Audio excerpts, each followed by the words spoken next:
Senator Morrison?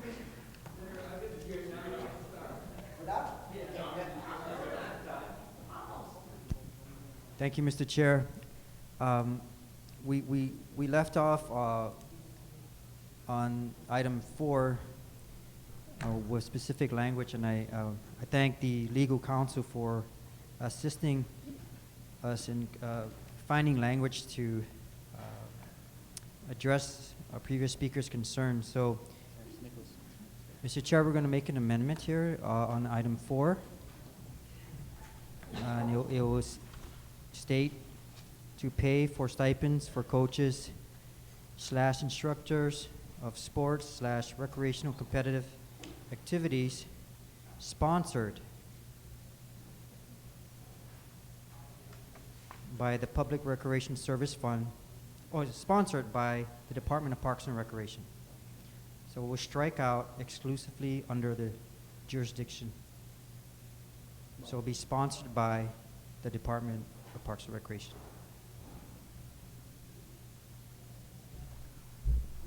On the amendment proffered by Senator Morrison, any objection?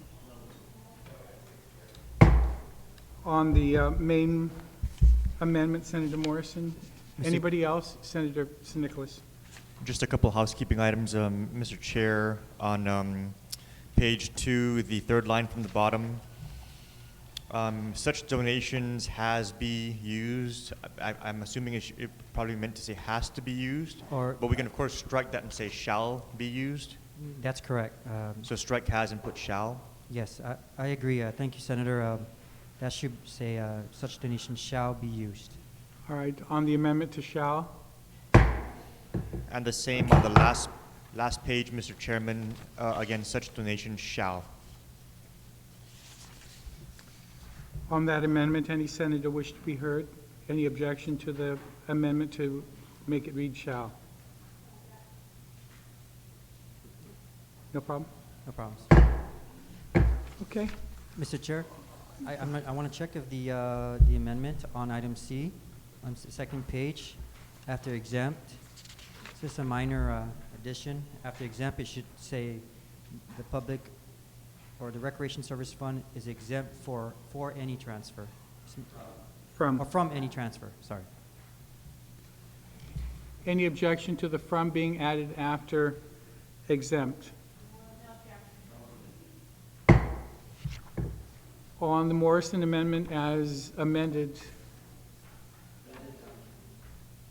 Mr. Chair, could I add some co-sponsors to the bill, to the amendment, in respect to those who assisted in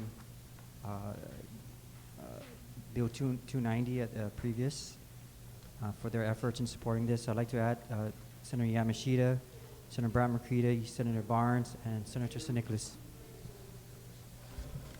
any objection?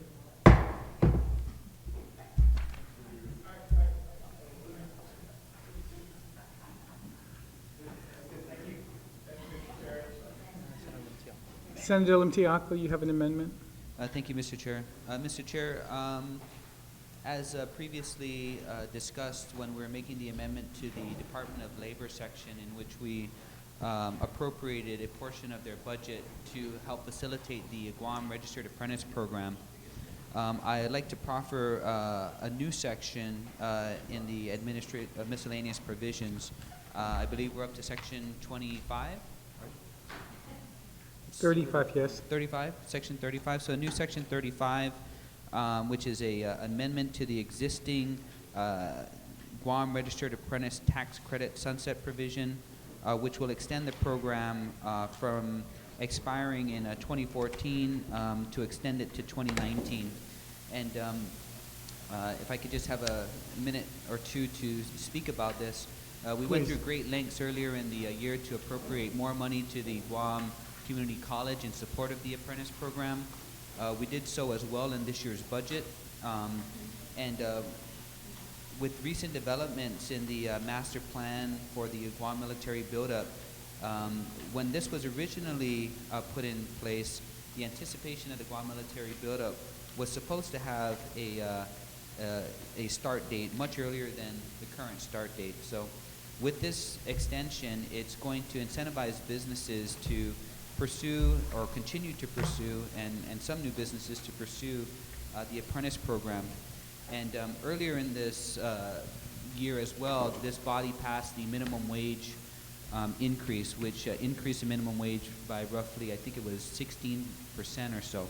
But what this apprentice program does is it trains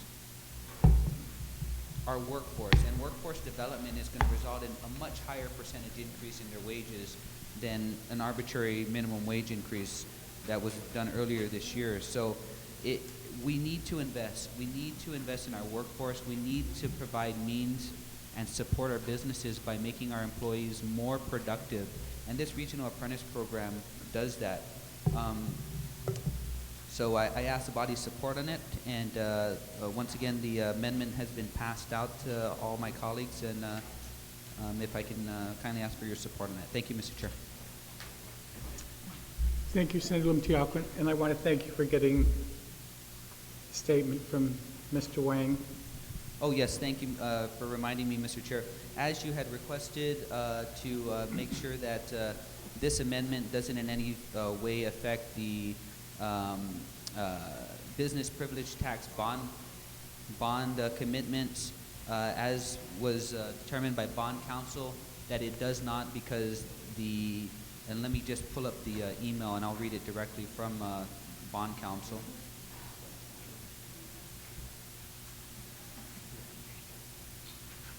Please. Go ahead.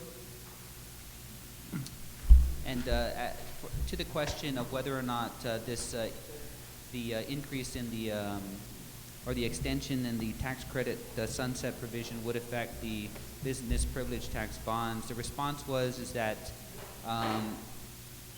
it does not violate any of the BPT covenants on the theory that the tax credits was already in existence, and one couldn't really rely on the notion that the tax credit would expire on their prior specified date. So when the BPT bonds were issued, they took into effect that this tax credit would exist and wouldn't necessarily expire, or they couldn't necessarily rely on it to expire in support of the business privilege tax bond repayment. So that's the response from bond counsel as you directed. Thank you, Mr. Chair. Thank you very much. On the Limtiaco amendment, any other senator wish to be heard? Any objection to Section 35? Mr. Chair, I have another amendment. Oh, I'm sorry. Yeah, no problem. Mr. Chair, in reviewing the 2014 budget, I noticed that some boilerplate language was removed from it, and I just like to take this opportunity to add it in, consistent with last year's budget. So it'll be a new Section 36, which is in relation to independent contractors. And Section 36 will read that under independent contractors, the Office of the Magalahi of Segundo na Magalahan Guahan and the Guam State Clearinghouse may enter into agreements with independent contractors pursuant to Guam procurement laws. And as just a quick side note, if we refer back to Public Law 32-68, which was last year's budget, that appeared in Section 26. And I'm not sure if it was just an oversight, but I'd like to add that language in, as it was consistent with prior year budgets as well. And if not everybody has a copy, I can get copies made to pass out.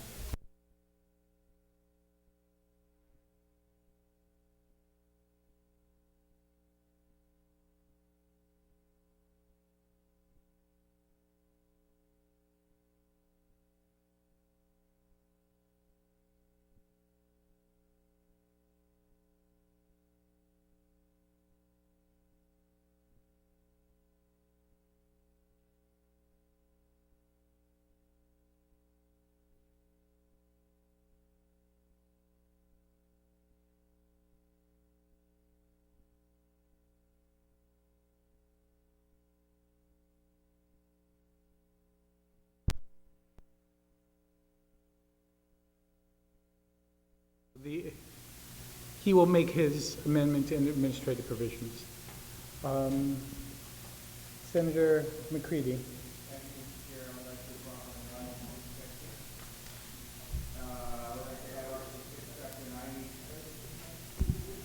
Thank you, Mr. Chair. I would like to proffer an amendment for this chapter. The amendment is to add to Article 6, Chapter 90, Title 9, Guam Code Annotated, authorization of the construction of a new correctional facility for Guam. Senator McCready, has this had a public hearing? Yes, sir. This bill? Yes. Under what number? Bill 172.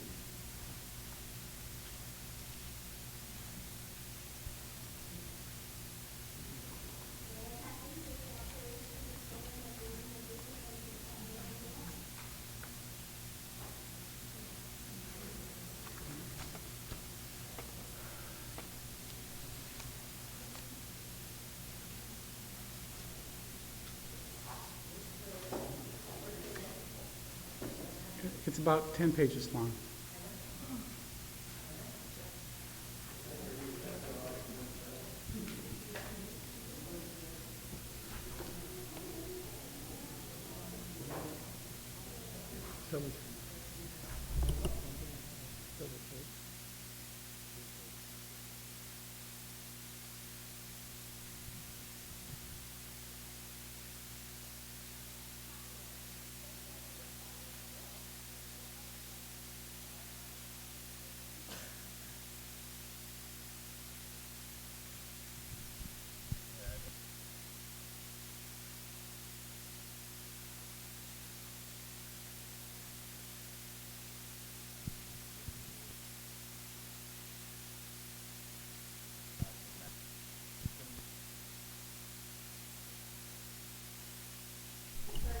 The chair will rule this out of order. We've, as the rules of engagement was no additional borrowing. Mr. Chair, there's no, where's the borrowing? It's just an authority for GITA to go and look for, there is no borrowing, there's no appropriation. This is just for GITA to authorize them to look for the funding, the financing, design, and a leaseback of a prison. There is no borrowing in this bill. It's not an appropriation measure. 90.204, Imagalahi may enter into a lease and leaseback on behalf of the department for the financing, the acquisition, and design. But it has to authorize. There's just an authorization. We are not talking about, we don't even know how much it's going to cost us because we haven't even taken that first step. And to keep thinking that this is going to go away by itself and the prison is going to build itself, it's not going to happen. And when we get federally received, when we're at this budget next year, it's going to be a $100 million liability against us. And so all these... If Department of Corrections would just hire the health people that they need, we wouldn't be in the receivership. Sir. So Mr. let's Chair. move on, please. I've ruled it out of order. If you wish to challenge the chair, you may. Then yes, I wish to challenge the chair. All right, all those in favor of upholding the decision of the chair, please indicate. Oh, overruling the chair. Please indicate by raising your hand. Motion fails.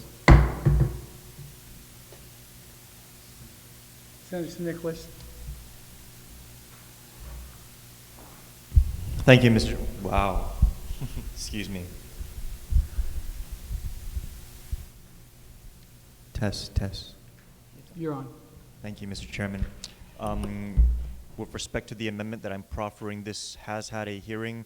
My intent is for this to be effective for fiscal year 2016, but to make it a provision within the budget bill of 2015. And what this intends to do is to add foster children to the health insurance plan of the government of Guam. When this bill had its public hearing, it was discussed by some of the public participants that this effort will be initiated or at least explored administratively, and unfortunately, based on my communications with some of those individuals, that effort has fallen through. And so I would like for the body to consider this as an amendment to the budget so that we can include our foster kids under the health insurance of the government of Guam. It will make sure that they get full coverage. It's aligned with everything that makes Guam special.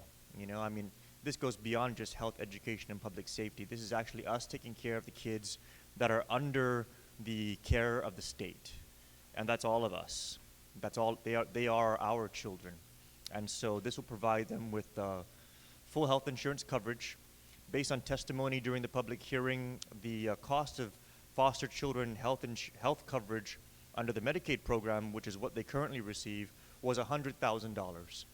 So we're not talking about an exorbitant amount of money that's spent to care for these kids, and placing them under the government of Guam health insurance plan would open them up to a wide range of service providers and not just limit them to those service providers who accept Medicaid.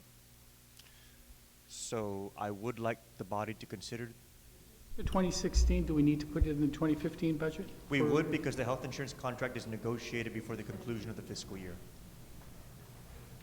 So this will not be effective for this current health insurance contract, but it will be part of the health insurance contract negotiations for next year. Senator, on the amendment, Senator Rodriguez. Thank you very much, Mr. Chair. Mr. Chair, you know, the concept that the mover of this amendment is wanting to do, I think, is something that I support as well. I did have a public hearing on this measure. There was good conversations that were provided, and I assure the mover that this is a legislation that would be seen through by the committee. The only reason why it's taken a little bit of time is that the insurance negotiating team has been engaged in, up to this point, has been engaged in negotiations for the fiscal year 2015 period. And so there were some suggestions made by those who have provided testimony that perhaps, not necessarily including it in the total plan of the government of Guam, but maybe a separate plan, maybe the way to go. And so I would just ask the mover if he would reconsider putting it in the budget bill, and that with my assurance that this is a measure that would be reported out and seen through by the Committee on Health on a standalone measure. Those reassurances are more than satisfactory, Mr. Chairman. I appreciate that from the Chair of the Committee on Health. We will go ahead and withdraw this provision at this time. Thank you very much to both of you.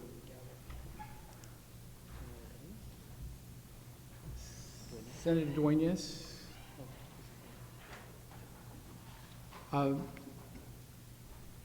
Senator McCready.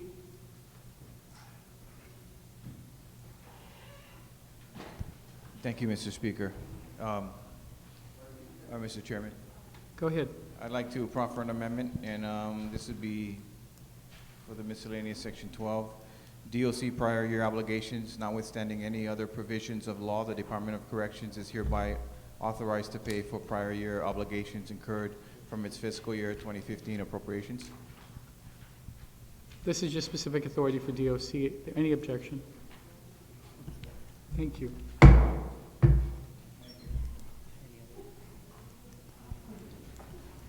Senator Duenas.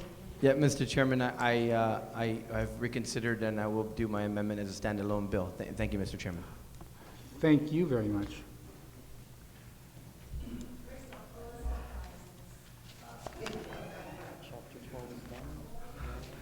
Before we leave Chapter 12, anybody with any additional?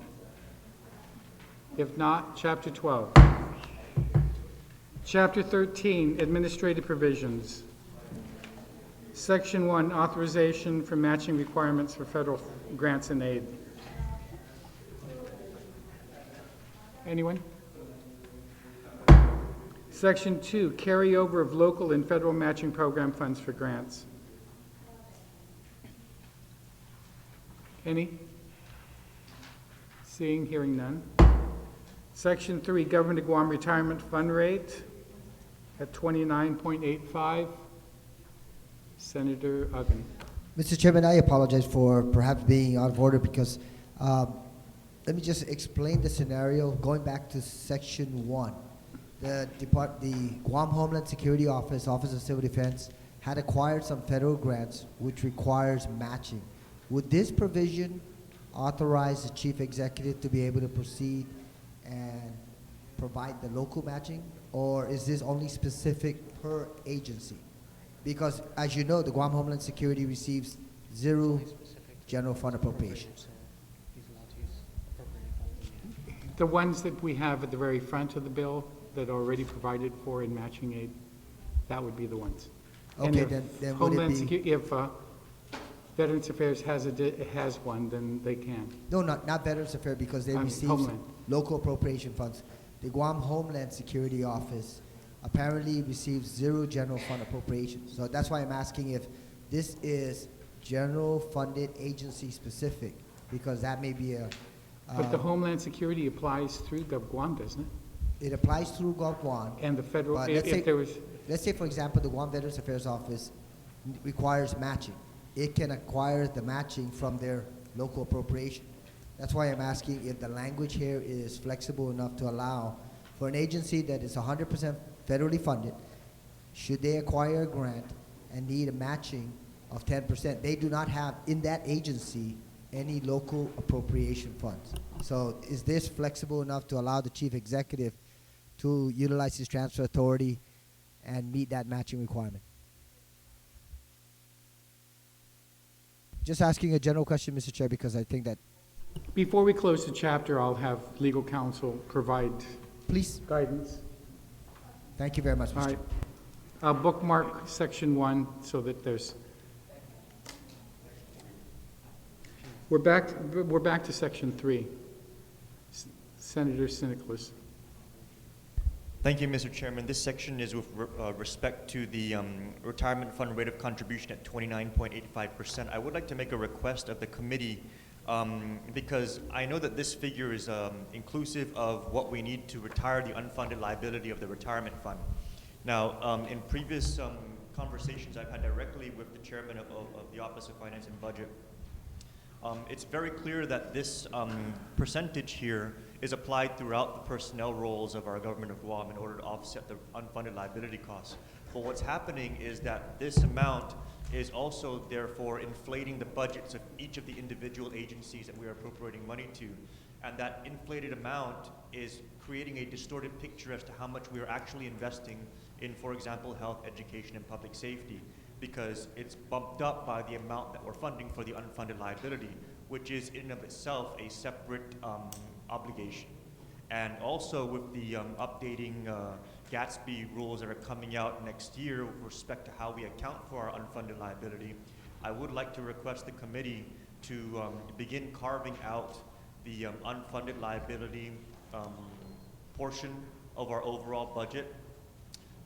One, so that we can get a true picture of what it is that we are funding our agencies at with respect to our commitments, and two, so that we can get a clear picture as to what our unfunded liability is and what it's costing us in order to pay it down.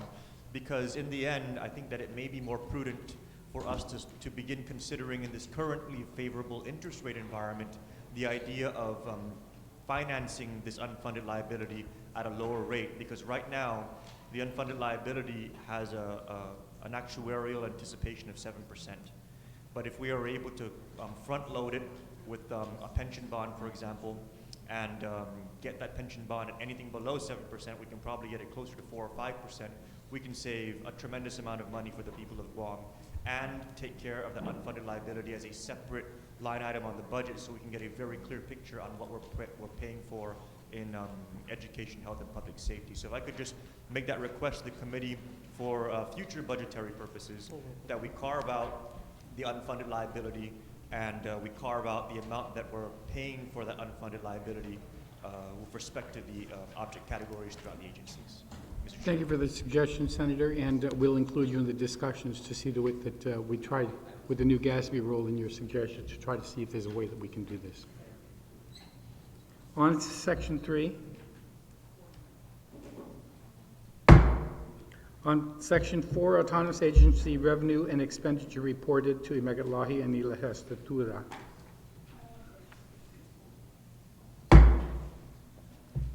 Section 5, Exemption from BBMR Allotment Control.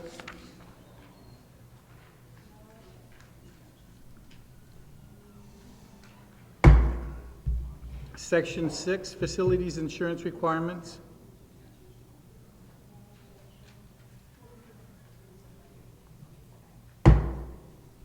Section 7, Reporting Requirements for Nonprofit Organizations.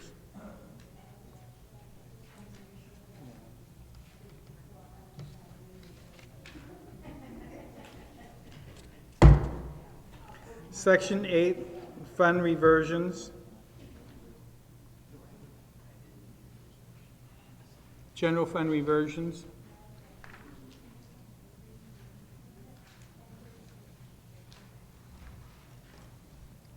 None. General Fund Transfer Authority of Imagalahi Guahan.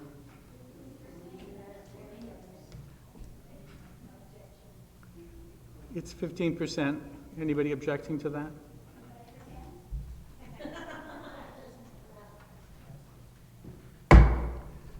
Section 10, Uniform Allowance.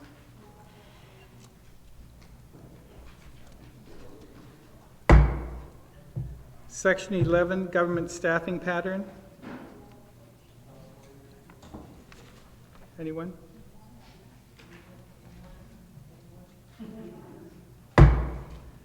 Section 12, Funding Source.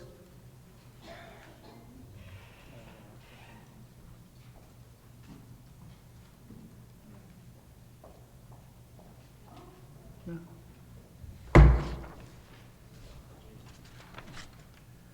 Section 13, 9+3 expenditure forecasts. The fiscal year 2015 run rate.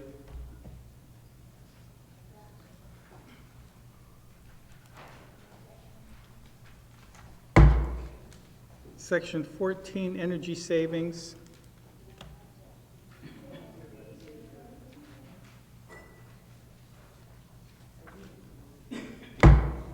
Section 15, appropriation or allocation report.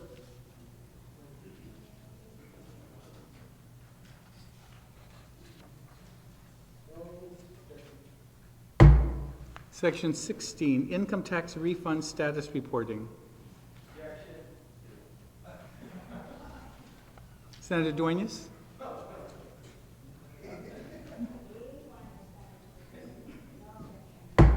Section 17, Government of Guam Health Insurance Program reporting.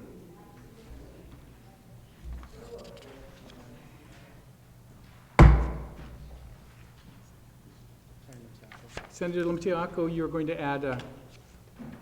Thank you, Mr. Chair. And yes, prior to us being in the miscellaneous provisions chapter, I had proffered an amendment, but it should have been in this administrative provisions chapter. So as a new section, section 18, adding the language that has been basic boilerplate language in the prior budgets, including Public Law 32-68, just adding a section 18 under independent contractors. The Office of Imagalahi, the Office of Isugundo na Magalahan Guahan, and the Guam State Clearinghouse may enter into agreements with independent contractors pursuant to Guam procurement laws.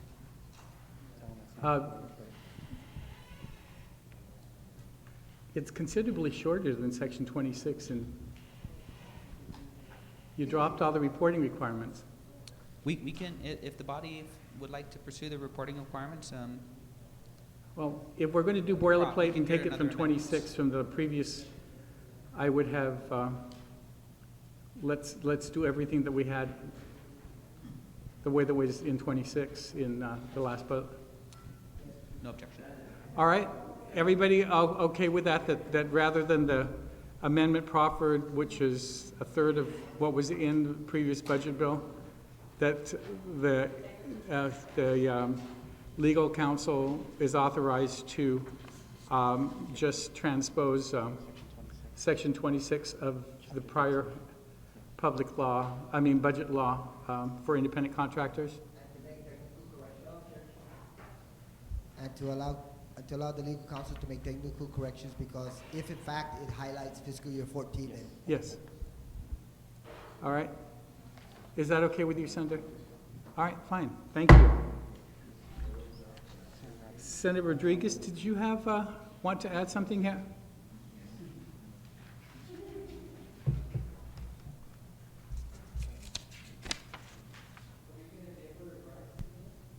Thank you, Mr. Chair. Mr. Chair, are we on the last chapter? No, we're on the second to the last chapter. Okay, that's where my amendment is for the,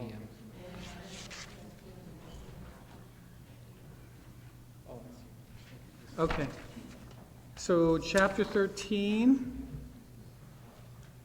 any additions to chapter 13? And I want to thank the members for graciously withdrawing some of yours to make them stand alone. Yes. Senator Uggan? thank you very much, Mr. Chairman. Going back to the section that you bookmarked, section Yes. 1, I did receive legal guidance from both of our legal counsels, and because no local funds, this is my understanding, because no local funds are presently appropriated to the Guam Homeland Security Office of Civil Defense, then that provision and that flexibility is not available to that agency.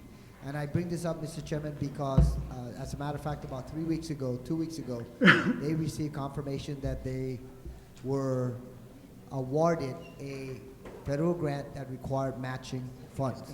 And the first one was in the amount of $10,000. And because it's such a minuscule amount, I had requested the chief executive to consider the possibility of utilizing his transfer authority, but we have yet to receive any response. So with the legal counsel's advice, they stated that because there's no general fund allocation to this specific agency, then this provision may not be applicable. So, Mr. Chair, if I can ask consideration of the body so that we can perhaps adopt the language that's in front of you. The language would read, Senators, I apologize, I just received it fresh off the print. Imagalahin Guam is authorized to transfer from any appropriation in this act not restricted from transfer authority to the Department of Homeland Security for matching funds for federal grants. Does everybody understand that amendment? Do you need to see it in writing? Somebody take this to him. Speaker Wampat? Thank you very much, Mr. Chairman. The question I have, of course, is that is this the only agency that we are now aware of that does not have local funds, which they'll be as considered as matching funds, authorizing them to go ahead and expend those federal funds? And so I don't know. Is there any others? And if this is the first ever, then I can understand the need for the amendment. Otherwise, just in section 1, without that, instead of saying authorization for matching requirements, is authorization that when they get these federal dollars, they're authorized to expend them, whether they have matching funds or not. That's just, for some thought. Take a look at this, because the compiler of law, she's codified the provisions in the budget. I talked to Joshua, and Joshua said that she's footnoting that it's only supposed to be effective for that year, but she shouldn't be codifying it at all. Okay, whatever the council says. Hold, let's take a short recess.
My colleagues, I left out some administrative provisions that need to be placed in here.